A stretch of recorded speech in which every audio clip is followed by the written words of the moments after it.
c'est terrible. À l'heure où on est, c'est terrible.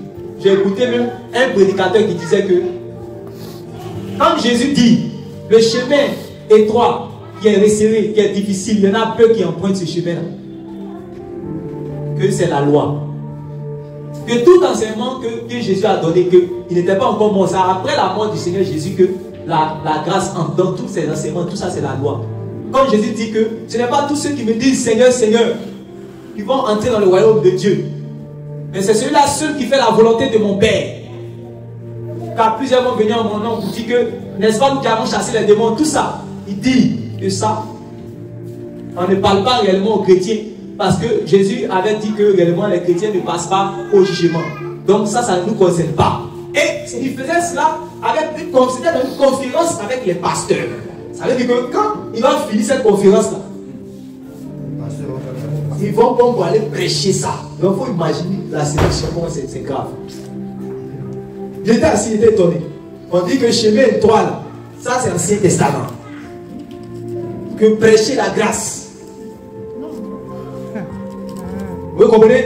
Que le chemin étroit, c'est-à-dire que, et il dit que dans Apocalypse là-bas, on dit qu'il y a plusieurs nations, plusieurs peuples qui vont adorer le Seigneur. Donc, le chemin n'est ni large, ni, on appelle ça même, étroit, que c'est un boulevard maintenant. Ça fait rire, mais ça fait pitié en même temps. Parce que c'était des pasteurs qui sont assis. La chose était médiatisée. Et eux aussi, maintenant, ils vont aller prêcher ces choses-là dans les assemblées, dans les églises. La séduction. La séduction. Comme vous voyez, dans nos pays ici, tous ces faux pasteurs qui prêchent réellement, voilà, qui pour légaliser la polygamie, pour légaliser le fait de pouvoir connaître, il faut goûter la fille avant de la marier.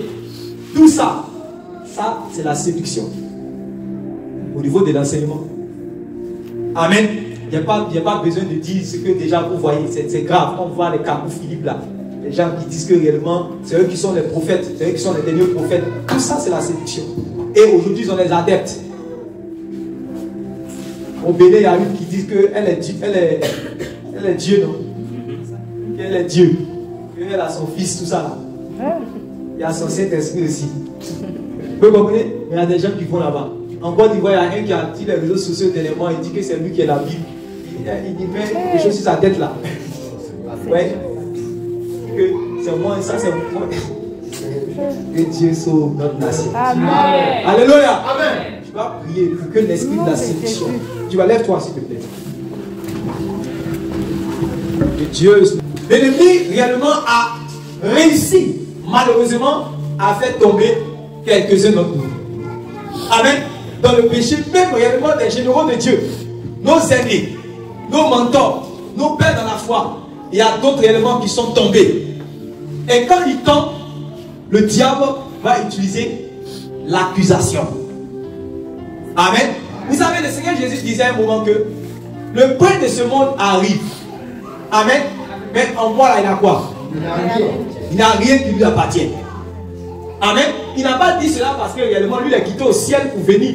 Donc le diable et puis lui, voilà, il n'y a rien. Non. Mais il s'est forcé dans sa conduite à ce que le diable ne puisse pas trouver des choses de lui. Amen. Chez Jésus. C'est ça, non? Voilà. Ce qu'il arrive à trouver dans la vie des hommes, il ne peut pas trouver ça dans la vie de Jésus. Amen. Amen. Parce que si tout cela, il va faire le travail de l'accusation. Amen. C'est pour ça que vous allez lire le verset. Apocalypse 12 toujours.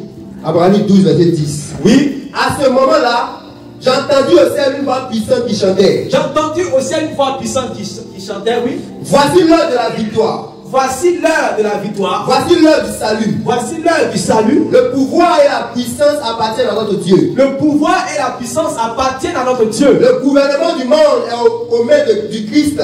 Oui.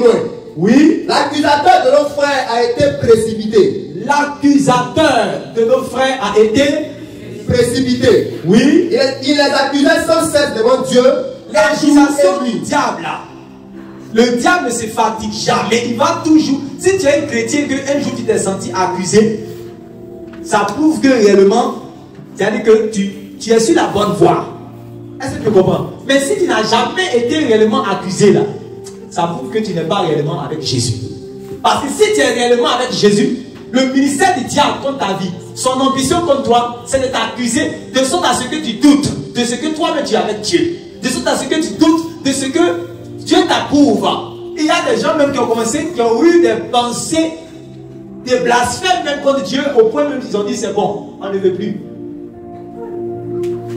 Qui était là le jour que, quand on priait pour les ouvriers, quand j'avais reçu une révélation ici, et puis je parlais par rapport à la révélation que je parlais du pasteur Ascendé, où il avait donné une révélation, où le Seigneur, où le diable, l'ennemi l'avait attaqué même par rapport à son ministère, au point où il dit que c'est bon, qu'il était découragé.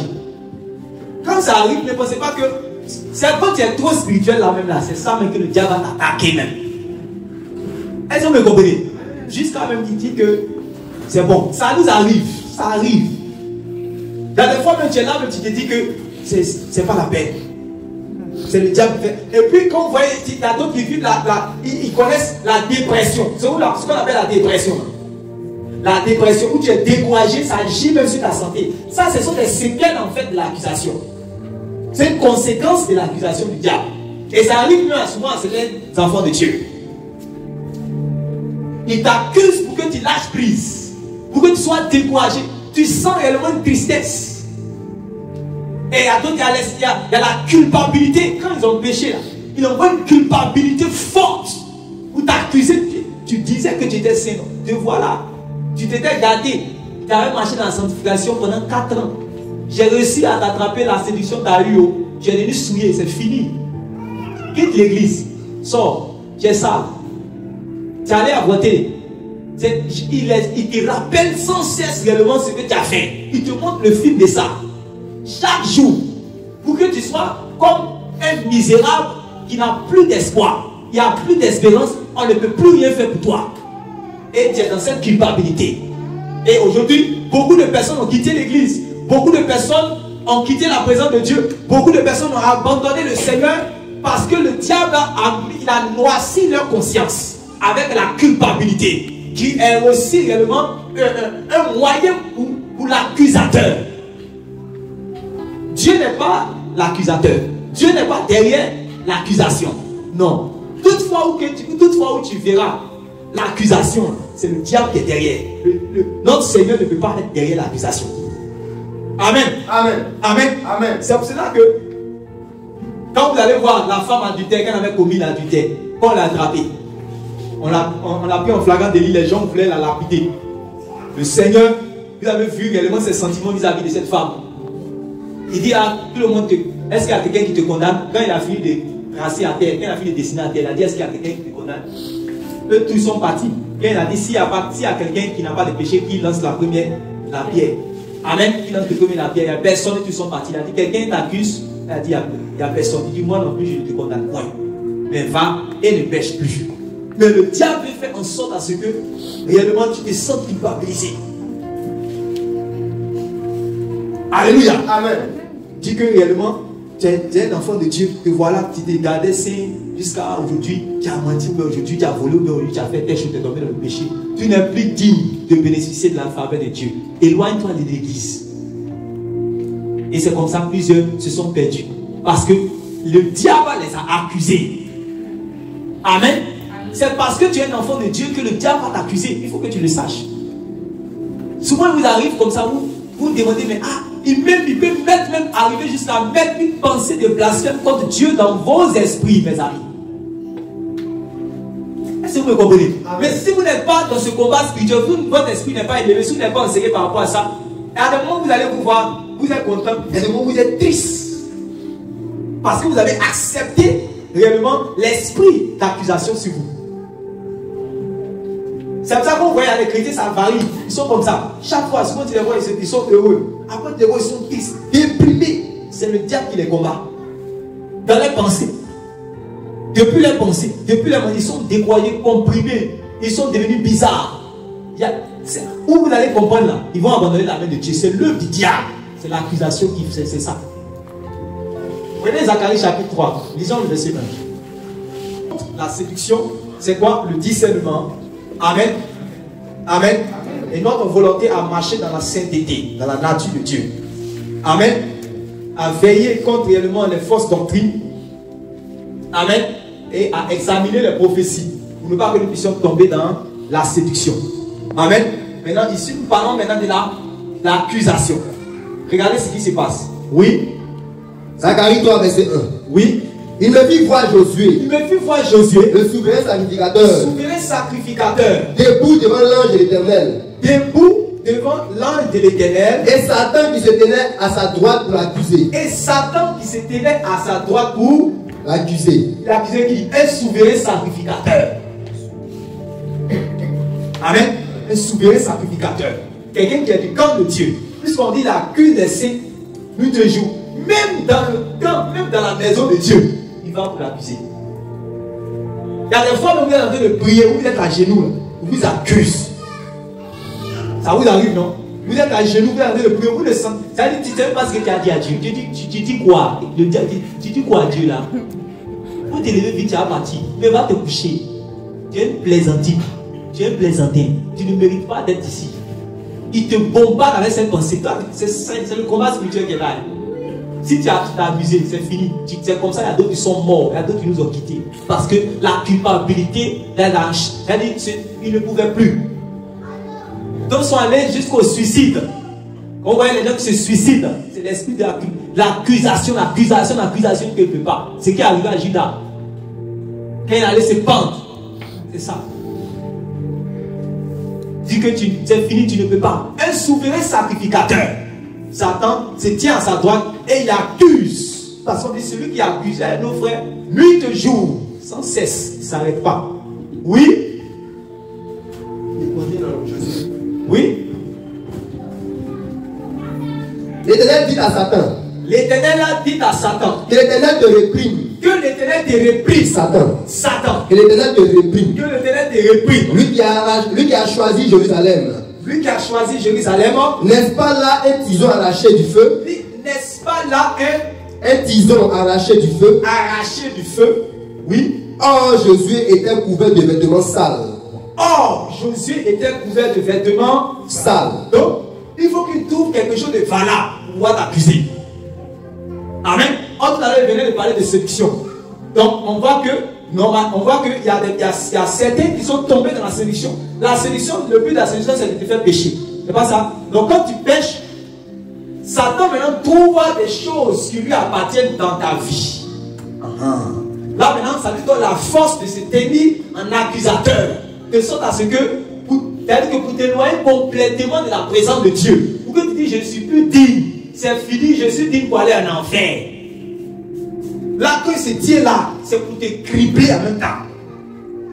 Vous comprenez? Pour te chasser de la présence de Dieu, là où tu peux trouver le repos. Il se tient dans sa force de l'accusateur. Amen. Et maintenant, il te montre les preuves. Il te dit qu'il te montre des raisons valables pour que tu ne puisses pas bénéficier de la miséricorde de Dieu. Jusqu'à ce que tu te dis que Dieu n'est pas miséricordieux. Dieu ne pardonne pas. C'est ça la culpabilité. On dit, oh, Josué avait des vêtements sales. Donc on vient préciser pourquoi il se tenait là. Il ne va pas se tenir. Jésus a dit que en moi il n'a rien. Comment il va accuser? Vous comprenez? Donc, c'est son premier élément qu'il va utiliser pour pouvoir accuser l'homme. Il va voir les péchés. Dans le ici, il voit qu'il a fait tomber dans le péché. C'est-à-dire que par la séduction, quand il trouve maintenant la séduction, il s'appuie maintenant sur ça pour crier à Dieu. Crier contre toi-même ta propre conscience jusqu'à ce que tu abandonnes. Puis tu dis c'est plus la peine. C'est comme ça plusieurs, par un péché réellement, surtout au niveau de l'immoralité sexuelle. Et c'est souvent masturbation, ou bien souvent pornographie, ou bien souvent adultère. Quand ils sont tombés dedans, c'est fini. Il dit que tu as fait une fois. Tu es sale, c'est fini. Et il continue de le bombarder comme ça. Jusqu'à partir de ça, le gars dit c'est bon même. Je suis déjà dedans. Donc, mon cher, je vais continuer. Puis il est dans l'adultère comme ça. C'est dans ça qu'il est resté adultère. Donc, c'est comme ça qu'ils sont rentrés dans la pornographie. Vu que tu t'es déjà souillé par la pornographie. Donc, il faut aller te masturber. Ou bien, il faut continuer. Tu ne peux plus. Donc, c'est dans ça qu'ils sont restés dans la culpabilité. C'est l'accusateur qui fait ça. Pour te barrer, en fait, le chemin que Jésus est venu ouvrir pour que tu puisses trouver grâce aux yeux du Père, par sa miséricorde. Il est venu te fermer. C'est avec l'accusation, on va te fermer ce chemin. On dit, oh, Josué avait quoi? Un vêtement sale. Oui. Or, Josué était couvert de vêtements sales et il se tenait debout devant l'ange. Oui. L'ange prenant la parole dit à ceux qui se tenaient devant lui. Oui. Ôtez-lui les vêtements sales. Donc, ôtez-lui les vêtements sales. Puis il dit à Josué. Puis il dit à Josué, vois. Vois. Je t'enlève ton iniquité. Je t'enlève ton iniquité. Et je te révèle l'habit de fête. Ouais. Il dit, il ne combat pas seulement le diable. Il a dit qu'il ne combat, il n'enlève pas seulement le diable. Il n'annule pas seulement les condamnations du diable. Mais d'abord, puisque le diable a raison. Est-ce que vous comprenez? Donc il essaie de justifier d'abord. Quelqu'un dit justifier. Justifier. Quelqu'un dit encore justifier. Justifier. Dit encore justifier. Justifier. Et troisième fois justifier. Justifier. Voilà. Quand tu es dans la cour et que tu n'as pas réellement d'avocat, quand tu es dans le chemin et puis il n'y a pas d'avocat pour plaider pour ta cause, c'est fini. Si tu vas en chemin, c'est-à-dire que tu n'as que réellement le juge et puis l'accusateur, c'est fini, tu es foutu. Est-ce que tu comprends? Il faut que tu aies quelqu'un pour plaider pour ta cause, un avocat. Si tu n'as pas d'avocat, c'est fini. Et c'est l'avocat qui était là, l'ange de l'Éternel, qui a dit que l'Éternel te réprime et qui justifie Josué. Amen. S'il justifie Josué, alors il n'y aura plus maintenant de raison pour l'accuser. Amen. C'est pour ça que quand vous lisez dans Colossiens, chapitre 3, prenons Colossiens.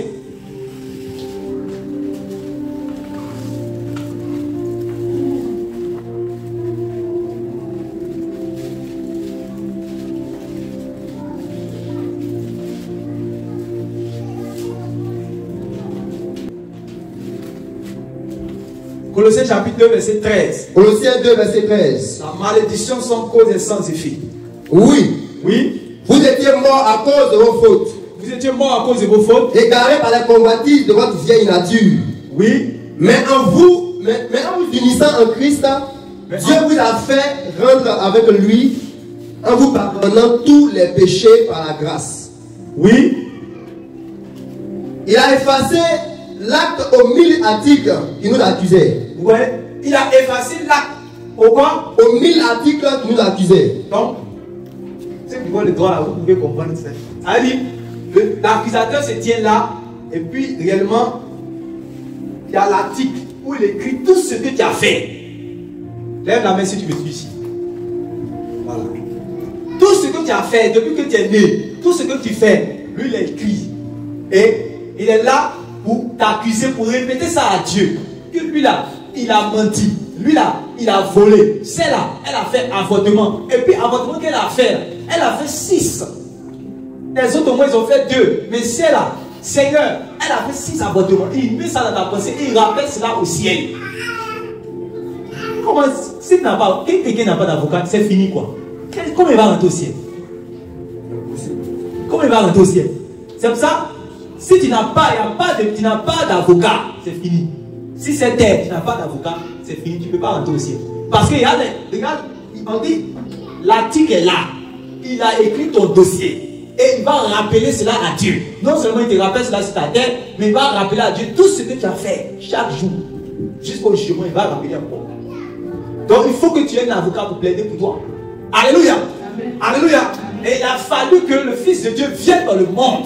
Alléluia. Et qu'il prenne nos places. Et quand il allait jusqu'à la croix, la Bible dit que l'article où il y avait le document où il y avait toutes les condamnations qui t'accusaient, il a effacé l'acte même. Vous lisez cela? Il a effacé l'acte aux 1000 articles qui nous accusaient. Il a effacé l'acte dont les ordonnances nous condamnaient. L'acte dont les ordonnances nous condamnaient. C'est-à-dire que. Et qui subsistait contre nous. Et qui subsistait contre nous. Il a effacé cela. C'est-à-dire que c'est l'acte là même là. L'acte que tu as fait là, il est effacé. Alléluia. Amen. Pour que le diable n'ait pas de raison pour pouvoir réellement t'accuser. Gloire à Dieu. Gloire à Dieu. Amen. Je nous explique ces choses pourquoi. Pourquoi il nous explique cela? Parce que dans notre marche, quelqu'un dit marche. Marche. Parce que quand tu es venu dans le Seigneur, premièrement, on est venu parce qu'on a été justifié par Dieu. C'est comme ça qu'on a commencé la marche chrétienne. Maintenant, si nous arrivons dans notre marche, avec ce combat spirituel qu'on est en train d'expliquer là, il est arrivé à nous tenter, il est arrivé à nous séduire, et puis on est tombé dans le péché. En ce moment, il va te rappeler pour te dire que tu vois, tu pensais que tu étais chrétien, tu pensais que ceci, il va t'accuser pour que tu sois découragé. Mais toi, tu dois savoir que Jésus est mort pour toi et que l'acte de les ordonnances de condamnation, Jésus les a effacées. Et tu dois rappeler cela, tu dois crier après ton avocat. C'est pour ça que Jésus, au ciel là-bas, il n'est pas allé s'asseoir en tant que pacha, mais il continue le travail d'intercession. C'est pour ça que l'apôtre Jean dit que si nous avons péché, qu'est-ce que nous devons faire? Si dans notre marche, en marchant dans la lumière, en marchant en tant que chrétien, il nous arrivait à pécher, hein? Nous devons retourner à Christ. Nous devons retourner à Dieu. Nous devons nous humilier afin que le sang de Jésus qui est versé nous purifie. Donc, notre pouvoir, notre force pour pouvoir résister, notre âme pour pouvoir résister contre la puissance de l'accusation, c'est quoi?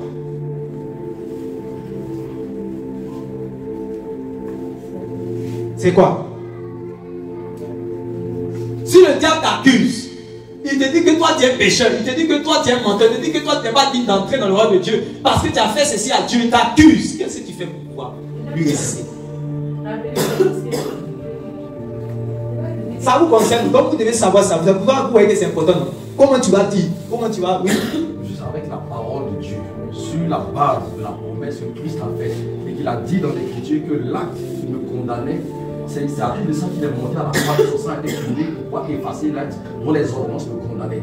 Et que par Christ, j'ai la victoire sur le péché. Par Christ, mon acte a été lavé. Et si j'ai demandé pardon au Seigneur de manière sincère, il est fidèle et juste pour me pardonner mes péchés et me laver de toute iniquité. Amen. Alléluia. Acclame la parole du Seigneur. Amen. Amen. Amen. La seule chose qui te reste, c'est de te repentir.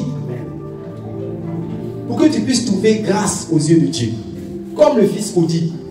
C'est ce que le fils prodigue a confessé d'une autre manière, ce que notre bien-aimé frère et serviteur Barnabas a dit. Alléluia. Il dit, il a vu qu'il était dans la boue, il était dans la saleté. Il a dit, mais je vais faire quoi? Je vais retourner vers mon Père. Amen. Donc il faut que tu puisses retourner vers ton Père. Il faut que tu puisses te repentir. Sincèrement, pas les repentances, l'amusement, une repentance sincère, parce que on a déjà parlé sur le repentir plusieurs fois. Voilà, c'est pas Jésus-Christ là, son sang n'est pas versé pour, voilà, pourquoi on s'amuse avec ça. Et vous même parle de ça, on ne peut pas fouler la grâce de Dieu. Amen. Genre, tu t'auras péché volontairement, puis bon, le sang de Jésus va me purifier. Et puis bon, chaque dimanche, quand on doit venir, on doit faire la prière de la repentance, c'est pas de ça qu'on parle. Amen. Amen. Mais si tu es arrivé dans ta marche, que tu as péché contre Dieu, tu n'es pas mort. Dis à quelqu'un, tu n'es pas mort. Tu es vivant. Dis-le encore, tu n'es pas mort, tu es vivant. Ça veut dire qu'il y a un espoir pour toi. Voilà. Il y a le chemin de la repentance là. Le Seigneur a ouvert ça pour nous. Nous pouvons aller, plaider, demander sa grâce. En ce monde, nous allons trouver justice à ses yeux. Alléluia. Nous serons justifiés. Comme Josué a été justifié. Quand il a été justifié, quand le diable va l'accuser, ça ne va pas marcher. Mais quand tu n'as pas été justifié, quand on t'accuse, il y a une raison. Vous le comprenez, non? Vous le comprenez? Donc c'est important. Le diable, il accuse. Vous allez voir, je me rappelle, parce que dans les accusations, il y a plusieurs volets. Il peut utiliser les hommes pour vous accuser. Quand vous lisez 1 Pierre, chapitre 3, vers le verset 16, si quelqu'un a ça. Avec modestie et respect, veillez à garder votre conscience pure, pour que ceux qui disent du mal de votre bonne conduite, découlant de votre communion avec le Christ, aient à rougir de leur calomnie. Amen. Dans leur quoi? Dans leur calomnie. Dans leur quoi? Dans leur calomnie. Voilà, ça aussi c'est un élément de l'accusation. Amen. Les calomnies, les faux témoignages. Ça peut arriver quand vous avez vu, on est en train de faire l'œuvre de Dieu, vous avez vu ce qui s'est passé. On vous a envoyé une lettre ici. On a dit qu'il y a 250 personnes qui se réunissent ici. On dit qu'on fait les cultes la nuit, on fait culte chaque nuit ici. Est-ce que c'est vrai? Est-ce qu'il y a 250 personnes qui se réunissent ici? Non. Est-ce qu'on fait culte chaque nuit? Non. Mais on nous a envoyé une lettre. C'est comme ça qu'on faisait aussi aux chrétiens. Vous me comprenez? Voilà, pour vous ralentir. Dans les fausses accusations. Après, on peut venir. Quelqu'un peut marcher dans les voies de Dieu. Parce que peut marcher correctement dans les voies de Dieu. Tu fais le travail de Dieu correctement dans l'intégrité. Tu veilles sur les arbres. Tu visites les arbres. Tu donnes un bon enseignement. Tu pries pour eux.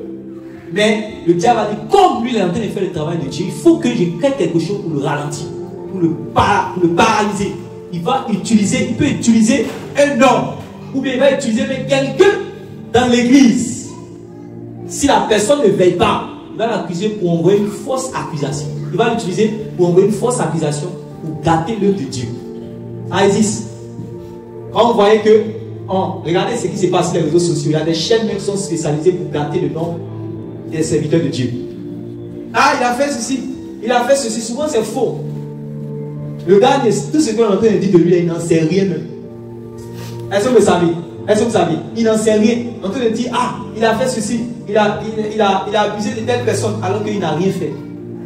Et quand c'est comme ça, le but c'est quoi? Quand les membres de l'église vont voir, c'est souvent découragé. Ou bien ceux qui estimaient ce pasteur-là, ils vont dire, bon c'est bon, je n'écoute plus ses enseignements. C'est fini. Qu'est-ce qu'ils n'ont pas dit sur les pasteurs? Hein? Les pasteurs Marcelo, les pasteurs quoi? Tous ces pasteurs-là, les pasteurs Karambiri, on dit qu'ils volent, ils voyagent. Beaucoup de personnes ont arrêté d'écouter ces enseignements. Quand ils ont mis ça sur les réseaux sociaux, on dit qu'ils voyagent dans l'esprit. Voilà. Est-ce que vous me comprenez? C'est le diable qui fait ça. Dernièrement, il a vu des pasteurs sur une affiche avec un qui avait fait comme ça. Il avait fait ça, mais comme ça. On dit, ah, abomination, des pasteurs marabouts, des pasteurs réellement qui ont fait, des pasteurs francs-maçons qui ont fait le signe de franc-maçon, comme ça. Ça, c'est signe de franc-maçon parce que le pasteur était comme ça, en train de faire sa prière. Et il y avait des gens qui ont partagé cela, les chrétiens qui ont partagé. Donc, toi, quand tu fais ça, tu fais le travail de l'accusateur. Est-ce que tu me comprends? Et ton tout va venir. Parce que quand tu accuses forcément comme ça, forcer, c'est une loi. C'est comme si tu as lancé caillou. Et puis ça va venir. Donc toi aussi, ton tour va venir. Ils vont t'accuser comme ça. Et justement comme ça, tu vas comprendre que la vie là, on ne s'abuse pas. Et c'est comme ça, on dit que comme il a fait comme ça, alors c'est un franc-maçon. C'est toi qui a écrit à la sœur là, on dit que, ah, mais ça c'est ma position préférée de la prière qui est là. Ce que tu as condamné, tu as dit que c'est le franc-maçon. Mais moi, souvent, quand je prie, souvent, il fait comme ça. Que si moi, on me prenait photo, et puis on balançait ça sur les réseaux sociaux, on me disait que moi, maintenant, je suis un franc-maçon à cause de ce que je devais prier. Je devais prier, puis quand je me suis mis à genoux, j'ai fait comme ça pour prier. Alors, je suis un franc-maçon. Maintenant, toi, tu connais mon témoignage. Tu sais que réellement, je suis un homme vrai. Mais si moi, on dit cela de moi, est-ce que tu seras content? Elle a dit que non, je ne serai pas content parce que je connais ton témoignage, je sais que tu n'es pas un franc-maçon. Elle dit voilà. Si tu savais que tu sais que c'est comme ça aussi, celui qui est en train de balancer ses photos comme ça, lui aussi, il y a des gens qui croient en lui. Est-ce que vous me comprenez? Il y a des gens qui voient son intégrité. Toi, tu es en train de dire des choses qui ne sont pas vraies. Est-ce que tu sais? On dit c'est un sorcier. Si tu voyages, tu as vu que c'est un sorcier. Et c'est comme ça. Le diable a accusé, la vie de l'esprit d'accusation dans l'église. Tout le monde se soupçonne. Et on appelle maintenant soupçon le discernement. C'est-à-dire que les gens pensent que le discernement est devenu le soupçon. Quand ils arrivent quelque part, ils sont dans le soupçon total. C'est l'esprit d'accusation parce qu'ils cherchent ceux qui vont mettre le mal. C'est eux qui sont sains, c'est les autres qui sont mauvais. C'est ça. C'est l'esprit d'accusation qui est sur l'église comme ça. On cherche réellement le petit problème que quelqu'un, c'est-à-dire que si quelqu'un a fauté quelque part net, on va le balancer sur les réseaux sociaux. C'est dangereux. On ne doit pas rentrer réellement dans cet esprit d'accusation. Que cela ne soit pas parmi nous au nom de Jésus. Amen. Gloire à Jésus. Amen. Que cela ne soit pas parmi nous au nom de Jésus. Que tu ne sois pas un instrument, c'est-à-dire que le diable va utiliser. Le diable a ses accusateurs. Il utilise les gens pour faire des faux témoignages. Il fait de la diffamation. Il ne faudrait pas que tu sois réellement là. Alléluia. Alléluia. Amen. Toi aussi, réellement, tu es coupable. Il faut que tu le saches. C'est pour ça que tu ne dois jamais t'ériger en tant qu'accusateur. Le Saint-Esprit n'est pas dedans. Toi, tu dois être dans l'intercession. Quand quelqu'un est accusé, ne te place pas réellement parmi ceux qui vont accuser ou dire que oui, lui là, lui non. Place-toi dans la position d'intercesseur. Alléluia. Alléluia. et non dans la position d'accusateur que le diable va utiliser pour rappeler la faute de la personne seulement. La personne, au lieu de chercher à relever la personne. Tu as oublié que toi aussi tu n'as pas encore rentré dans le royaume de Dieu. Sur le chemin, tu ne sais pas ce qu'il demain te réserve. Alléluia. Donc il faut qu'on se mette à part pour plaider, pour demander la miséricorde de Dieu sur la vie de nos frères au lieu de nous positionner en tant que des accusateurs que le diable va utiliser. Ce n'est pas bon. Amen. Nous étions pécheurs, nous avons obtenu miséricorde. Donc, Apocalypse chapitre 12, toujours, verset 10 et verset 11, pardon. Apocalypse chapitre 12, verset 11. On va voir maintenant l'âme de pouvoir réellement résister à l'accusation. Tout à l'heure, on a vu que c'est la repentance. Amen. Trouver grâce aux yeux de Dieu pour être justifié. Oui, Apocalypse chapitre 12, verset 11. L'agneau a souffert pour eux. L'agneau a souffert pour eux. Son sang a été leur arme. Son sang a été leur Arme. Alléluia. Amen. Alléluia. Amen. Répète encore le verset. Mais ils ont vaincu, mes frères. Ils ont vaincu nos frères, oui. L'agneau a souffert pour eux. L'agneau a souffert pour eux. Son sang a été leur arme. Son sang a été leur arme. Est-ce que vous savez cela? Son sang a été leur arme. Moi, je m'appuie dans le sang de Jésus. Amen. Je m'assois dans le sang de Jésus. Amen. Amen. Je ne veux pas faire quelque chose sans le sang de Jésus. Je tiens par le sang de Jésus. Je tiens parce que Jésus a accompli pour moi. C'est-à-dire qu'il a accompli ma victoire à la croix de Golgotha. C'est sur ça que je m'assois. Si je tiens debout toujours pour prêcher, si je tiens debout, mon foyer tient, ma maison tient, l'église tient. C'est parce que je suis assis dans le sang de Jésus. Je compte sur la mort. Amen.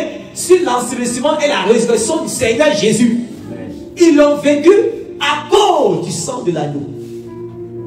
À cause du sang de l'agneau. C'est-à-dire que le sang de l'agneau va t'en vigueur à quel moment? Au moment où on se répand pour obtenir miséricorde. On se répand pour obtenir miséricorde. Alléluia. C'est en ce moment que le sang de l'agneau purifie. Quand on a lu dans Jean, c'est pas ce qu'on dit. Le sang de Jésus ne peut pas purifier si quelqu'un ne se répand pas. Acte 10 là, il dit répandez-vous afin que vous puissiez obtenir quoi? Le pardon de vos péchés. Jésus a dit la repentance et le pardon des péchés seraient prêchés en son nom. Ça veut dire que ce qui va activer le sang de Jésus, ce qui va faire que le sang de Jésus va entrer en vigueur dans la vie d'un homme qui a péché, c'est qu'il puisse se repentir. Est-ce que vous me suivez? Amen. Donc si je ne me suis pas repenti, le sang de Jésus ne va pas entrer en vigueur. Or, si le sang de Jésus ne rentre pas en vigueur, je ne serai pas justifié. Or, si je ne suis pas justifié, ça veut dire que le diable a raison de m'accuser. Amen. Amen. Le diable a raison de m'accuser. Le Seigneur Jésus est mort théoriquement pour tous les hommes. Il a versé son sang pour tous les hommes. Mais pourquoi tous les hommes vont pas rentrer dans le royaume de Dieu? Parce qu'ils ne se sont pas repentis. Donc, l'acte là, ça tient toujours. Quand ils vont se tenir au jugement, l'accusateur va être là pour dire voilà ce qu'il a fait. On ne pourra pas dire est-ce que tu as eu un avocat qui a plaidé ta cause? Est-ce que tu as cru en Jésus? Il ne pourra pas parler, c'est fini. Il va aller en enfer.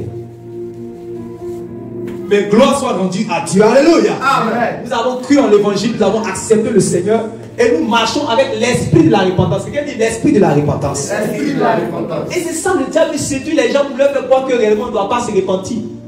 C'est comme ça qu'ils pêchent, ils ne veulent pas se repentir. Alors que nous, on marche avec un esprit de la repentance. De sorte à ce que s'il nous arrivait dans notre marche à pécher contre Dieu, on se répand pour obtenir miséricorde afin d'être justifié par le sang de l'agneau. Pour ne pas que le diable puisse nous accuser. Ça, vous n'avez jamais oublié ça dans ta vie jusqu'à ta mort.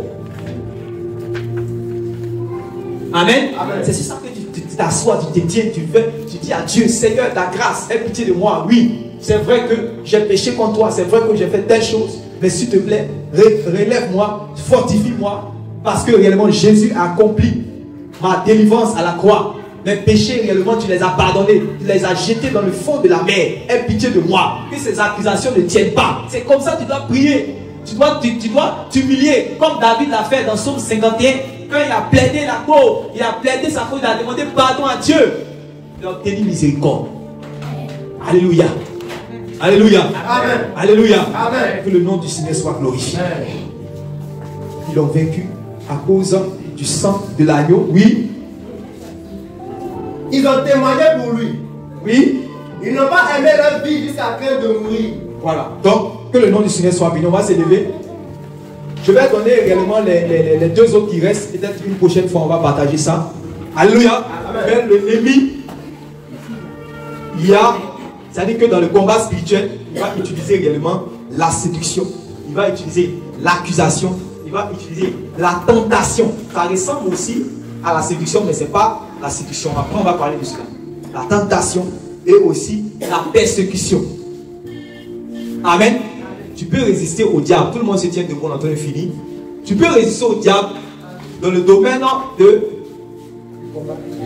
le domaine de la séduction. Mais il va revenir dans un domaine de persécution. Vous savez que quand le Seigneur parle aux églises, il y a d'autres qui vont dire que le diable est venu vous séduire. Avec telle prophétie, avec telle fausse prophétie, avec tel faux enseignement, Nicolaïde, Balaam, tout ça. Mais il y a d'autres, il va dire le diable va venir contre vous. Il va jeter certains d'entre vous en prison. Là, le but, c'est de faire perdre la foi. On parlera de ça une prochaine fois. Donc, il y a plusieurs. Ils utilisent même souvent l'intimidation. Ça fait partie de la persécution. Quand, dans Actes chapitre 4, 5, quand les apôtres ont commencé à prêcher, les gens étaient sauvés. Là. Il a suscité des gens pour les menacer, pour leur dire, vous là, arrêtez d'enseigner en ce nom-là, sinon on va vous jeter en prison. Hein. Et c'était pour freiner les gens. Donc, les disciples du Seigneur étaient obligés de se cacher. Pour ne plus rendre témoignage. Vous comprenez? Tout ça, réellement, c'est l'œuvre du diable. La persécution. La tentation. Alléluia. Amen. Ce sont les 4 éléments que le diable va utiliser réellement pour attaquer les enfants de Dieu pour qu'ils ne puissent pas rentrer dans le royaume de Dieu. Mais par la grâce de Dieu, le Seigneur nous enseigne aussi les armes que nous devons avoir, la posture dans laquelle nous devons être afin de pouvoir lui résister. Lorsqu'il va venir, c'est-à-dire que dans tous ses assauts, dans toute sa force, nous allons lui résister, nous allons rentrer dans le royaume de Dieu. Alléluia. Alléluia. Tu vas élever la voix et tu vas dire merci à Dieu pour sa parole.